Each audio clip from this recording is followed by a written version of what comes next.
very good at public speaking, so I'll give this the best crack I can. I know today has been hectic and very informational, and it's gone over my head, so I'm assuming that it's gone over all you parents' heads. So this is my story. This is Nelson Mandela once said, even if you have a terminal disease, you don't have to sit down and mope. Enjoy life and the challenges, and challenge the illness that you have. Therefore, don't sit there and go, I've got a heart condition, I can't do anything. So I was born down at Tweed Heads, just down the road.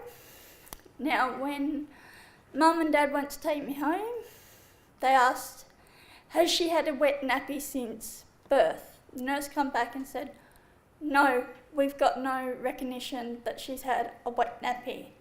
Now, Mum thought that this was strange due to the fact that my sister and my brother both latched on really, really quickly. Me, I was just a lazy baby and wouldn't suck. So they sent me up to meet the wonderful Dorothy Radford, who might not have been out of school that long, but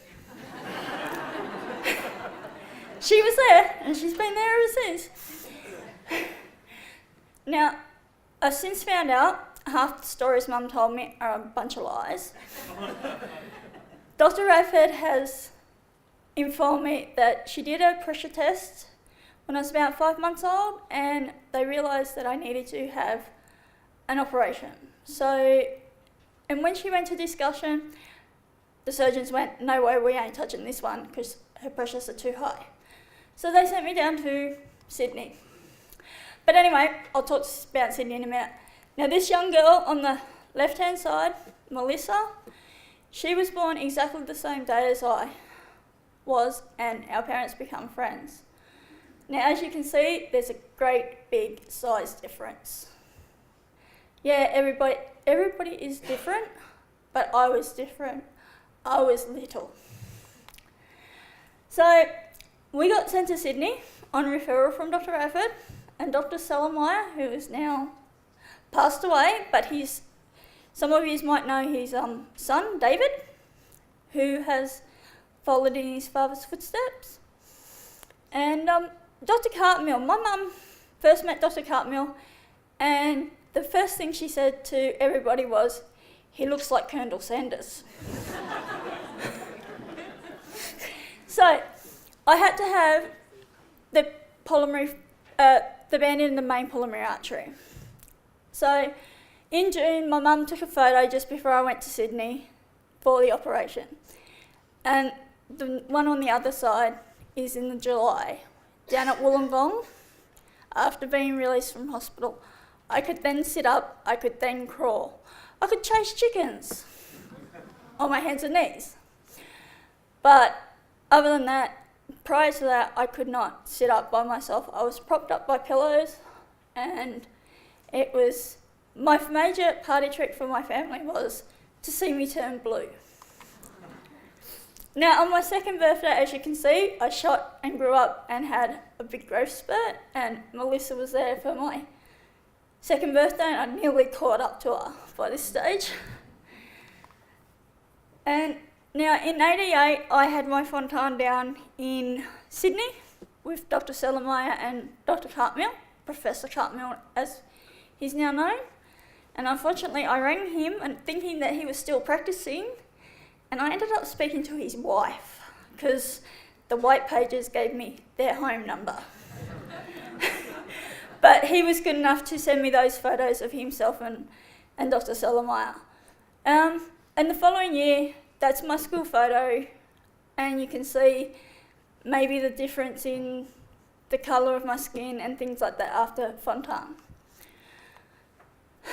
Now, this is the big thing. It's been a big question. Don't do what I did.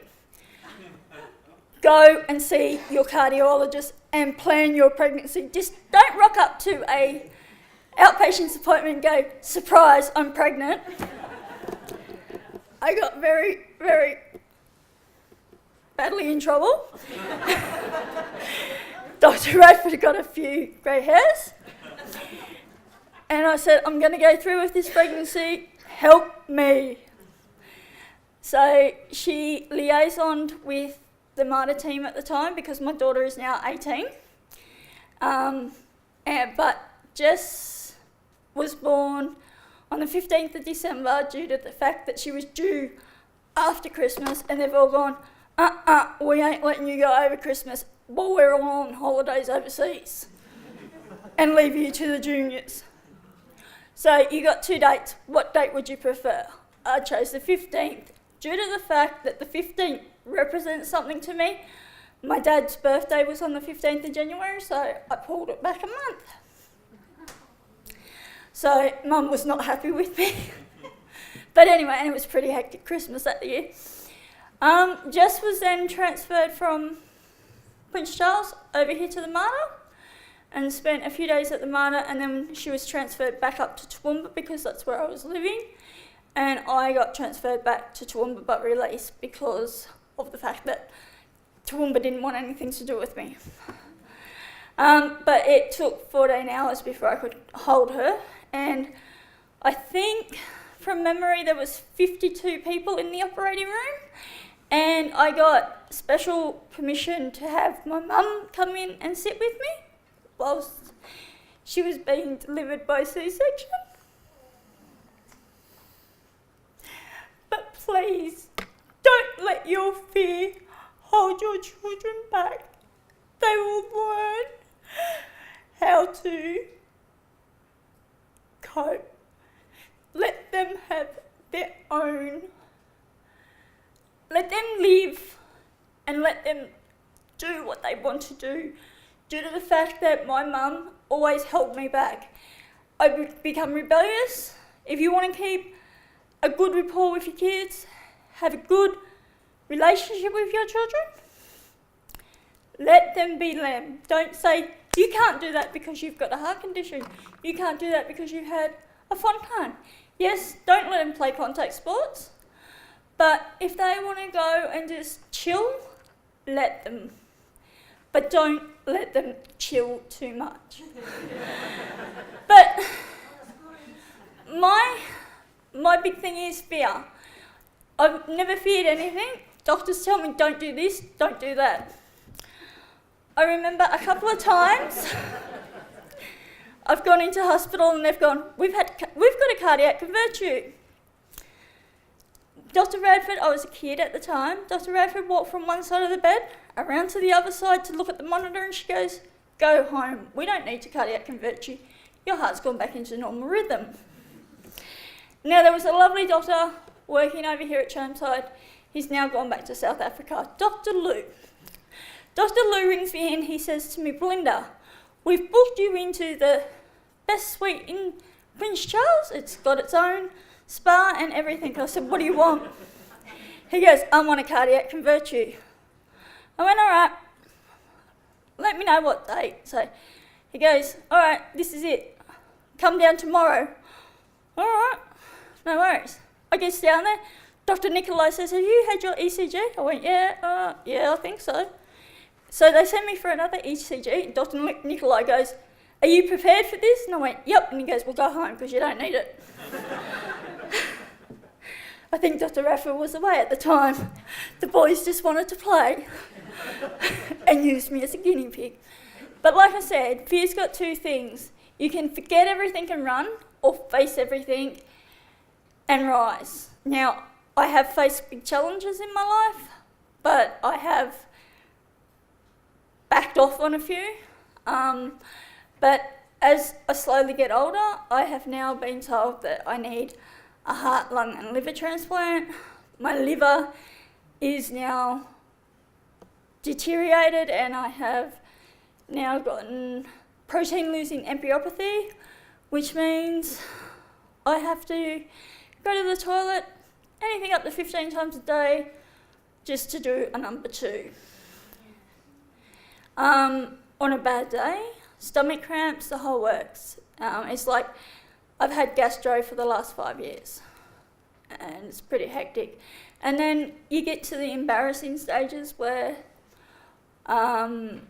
being on diuretics, you have to walk, like all you mums and dads know what it's like to go and do grocery shopping. I have to do my grocery shopping online now because I can't do a quick 20-minute shop without having to go to the girls at Coles. Can you watch my trolley? I've got to run to the toilet. And then getting halfway through the checkout and going, sorry, can you hold on? I need to go to the toilet. I'll be back to pay for my groceries. It's very, very depressing. I do get depressed a lot, but I've finished one diploma at TAFE. I'm currently doing a second diploma, and I really think that I haven't done too bad. I think I'm normal, but then I go to do something and then I go, oh, I did this, Dr. Radford, and she just goes, you shouldn't have been doing that. Or I'll go, hello, Therese, I'm sick. Well, you leave home and by the time you get here, I'll have someone see you at emergency or outpatients and I'll have a bed ready for you. So I must admit, thank you very much to Teresa and Dr. Radford for their long care with me. And I'm sorry that I've given you a few grey hairs along the way. It's all Dr. Nicolai's fault. We'll just blame him anyway. But yeah, the transition, I didn't have a transition stage because Dr. Radford's been with me since I was 4 days old. And then when I had to have my Fontan, I had it in Sydney. But the girls down in Sydney decided to go on strike, the nursing staff, and I had to come back up to Prince Charles to get a pacemaker. But by that stage, we were living back in Queensland, so I was then sent on with Dr. Radford and sent on and left. Like, continued on now that I'm being transitioned in a sort of way to the transplant team, but it's still in the same hospital. I still see the friendly faces of Prince Charles, but yeah, it's scary, and most of all, it's hard to do. So thank you for your time, and thank you for taking time to listen to me, and I really appreciate you all being so kind and not paying out on me too much. I'll let you deal with that.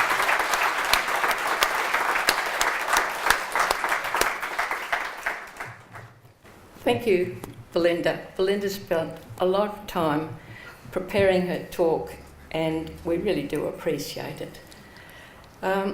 We go on to the doctor's perspective, and Belinda was born in 1978, and at that stage a new baby was examined clinically. Belinda had a murmur and we did an ECG and a chest x-ray, and that was it at the time. We didn't have an oxygen saturation probe like we have nowadays, or the lovely echo machines. The next year, 1979, we actually got an echo. The big 3D cumbersome thing that couldn't be carried around. We got pictures of tricuspid atresia like that. We thought that was a wonderful picture. But as Belinda has said, I made a diagnosis of ventricular septal defect and treated her medically and gave her medications and watched her grow, but she failed to thrive, so we did a cardiac catheter and we discussed her case at the usual cardiac conference. She had a double inlet single ventricle, which we've given her a computer 3D model of her heart more recently, and she's been quite pleased to see that. We nearly dropped it. She had large blood flow to her lungs and a high pressure in the pulmonary artery. As you've heard, we can't do a Fontan if there's a high pressure in the pulmonary artery, but it was banded for a few years, and then she eventually had the hookup of a Fontan procedure.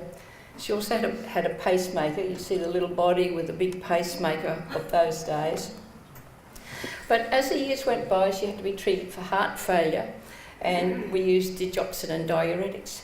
But when the drug Carvedilol came along, we gave it to her, and she responded beautifully and dramatically and very, very helpfully. She had multiple rhythm problems and would come into hospital as a little girl with fast heart rates. We'd treat her with drugs, but we'd also sometimes have to cardiovert her, sometimes do put a tube down her esophagus and do overdrive pacing. Eventually, the CARTO mapping of rhythms came in, and she was one of the early ones that were done at Prince Charles Hospital, and again this was very, very successful in ablating a lot of her rhythm problems. She mentions having Jessica. She was seen at the Mater Hospital regularly. The anaesthetist, the obstetric anaesthetist couldn't sleep thinking about her forthcoming operation, and Christmas was coming on. So eventually we had the professor of obstetrics, the cardiac anaesthetist, the intensivist cardiac surgeon, so on, and had a delivery at Prince Charles Hospital. She had neonatal care, and she got a picture in the paper as my Christmas miracle. And then, of course, we've seen Jessica over the years at the age of 6 and the age of 17 as she graduated from high school. And as Belinda says, this is one of her great achievements. Belinda's always been a challenge to young doctors. She asks them what they're doing. She asks them what they know, and she forms an opinion about them very, very quickly. But you will see from Belinda's story that there's been a lot of research and development with drugs, with equipment, with progress, and Belinda has benefited for all those. And although she has had a rough time, she has been helped by it, and this research is ongoing, and therefore you are encouraged to continue the research on the Fontan patients. This is Dorothy the Dinosaur's memory book. Thank you.